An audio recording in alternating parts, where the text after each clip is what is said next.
તો આ છે ફાંગના પાન, જે કશે માર્કેટમાં નથી મળતા, આ વાડામાં કે એવામાં ગામડામાં જ થતા હોય છે. તો હવે આપણે પોઈના પાનને સરખી રીતે ધોઈ અને ઝીણા ઝીણા કટ કરી નાખવાના છે, દાંડી કાઢીને. જો આ રીતે કટ કરીને રાખેલા છે પહેલેથી જ.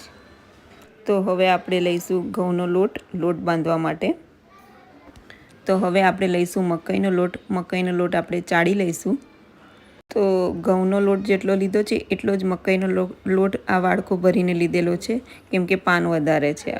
હવે આપણે લઈશું સફેદ મકાઈનો લોટ, એ બી એ જે વાડકાનો માપ હતો એ જ માપનો લીધો છે. એને પણ આપણે સારી રીતે ચાળી લઈશું. તો હવે આપણે લઈશું ચણાનો લોટ, એટલે કે બેસન બી એ વાડકાના માપનું જ લીધેલું છે, કેમ કે અમારા ઘરે મેમ્બર્સ વધારે છે એટલે વધારે ક્વોન્ટિટી લીધી છે. તો હવે આપણે બધા લોટને સરખી રીતે મિક્સ કરી દઈશું. તો હવે આપણે ખલમાં લસણ, લીલું મરચું અને જીરું વાટી લઈશું સરખી રીતે. તો હવે આપણો બધો વાટેલો મસાલો છે તે આપણે હવે લોટમાં નાખી દઈશું. તો હવે આપણે અજમો લઈશું અને અજમાને 2 હાથ વડે આપણે મસળીને નાખી દઈશું. તો હવે એમાં આપણે હિંગ લઈશું. તો હવે આપણે લોટમાં બધા મસાલા નાખીશું. ધાણા જીરું પાવડર 1 ટેબલ સ્પૂન જેટલું નાખ્યું છે. એના પછી આપણે નાખીશું હળદર બી આપણે 1.5 ટેબલ સ્પૂન જેટલી જ નાખેલી છે. એના પછી આપણે નાખીશું ગરમ મસાલો પણ 1.5-2 ચમચી જેટલો જ નાખીશું, કેમ કે લોટ વધારે છે એટલે અમારા ઘરે મસાલા વધારે વપરાશે. તમારા ત્યાં જે હિસાબે ક્વોન્ટિટી હોય એ રીતે મસાલા નાખવાના. હવે આપણે લાલ મરચું નાખીશું. લાલ મરચું બી 1.5 ટેબલ સ્પૂન જેટલું નાખેલું છે. તો હવે બધા મસાલા નાખી દીધા. તો હવે ફાંગના પાન જે કાપેલા છે એ ભાજીને આપણે સારી રીતે ધોઈ અને લોટમાં આપણે બધું નાખી દઈશું. તો હવે લાસ્ટમાં આપણે સ્વાદ અનુસાર મીઠું નાખી દઈશું. તો હવે આપણે લોટ બાંધવાનો છે એટલે એમાં આપણે તેલ નાખીશું. મુઠિયાનો ટેસ્ટ ખાટો મીઠો જ સારો લાગે. તો હવે આપણે એમાં લીંબુનો રસ નીચોડીશું. 1.5 લીંબુ લીધેલું છે. તો હવે એમાં આપણે આટલી ખાંડ નાખી દઈશું. લીંબુ નાખ્યું છે એટલે આપણે ખાંડ નાખેલી છે. આમાં આપણે ગોળ આંબલી પણ લઈ શકીએ છીએ, પણ અમે લોકોએ અહીંયા લીંબુ અને ખાંડ જ વાપરી છે.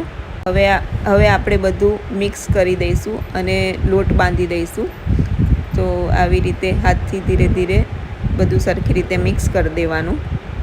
તો બધું હવે સારી રીતે મિક્સ થઈ ગયું છે. તો આપણે થોડું પાણી લઈ અને લોટ બાંધીશું. એક સામટું પાણી નહીં નાખવાનું, જેમ જેમ જરૂર પડે એવી રીતે પાણી ઉમેરતા રહીશું અને લોટ બાંધતા રહીશું.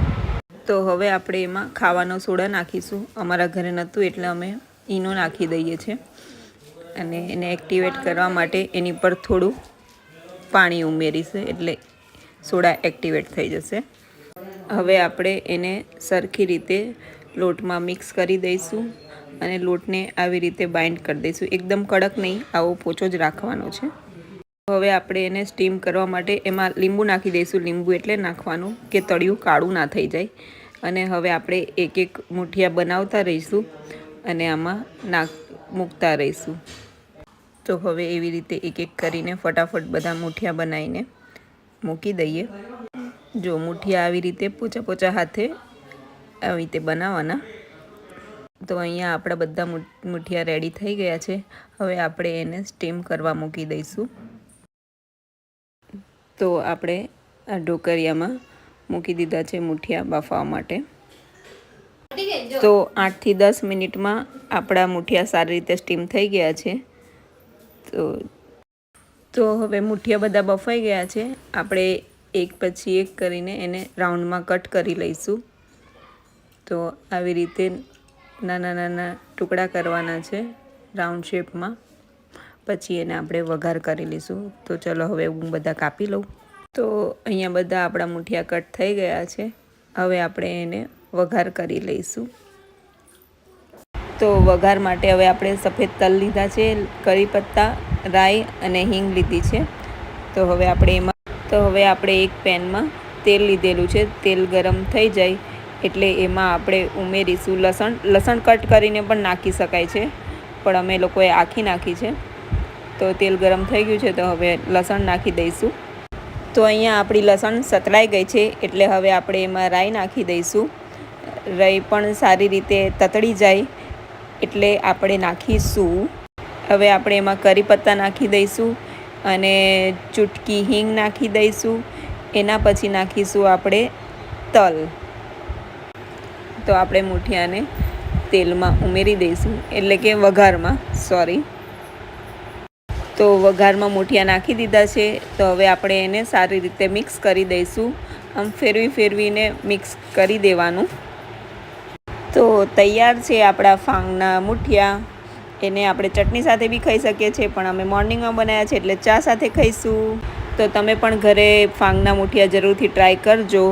અને રેસીપી ગમી હોય તો લાઇક, શેર અને સબસ્ક્રાઈબ કરવાનું ભૂલતા નહીં. Bye bye.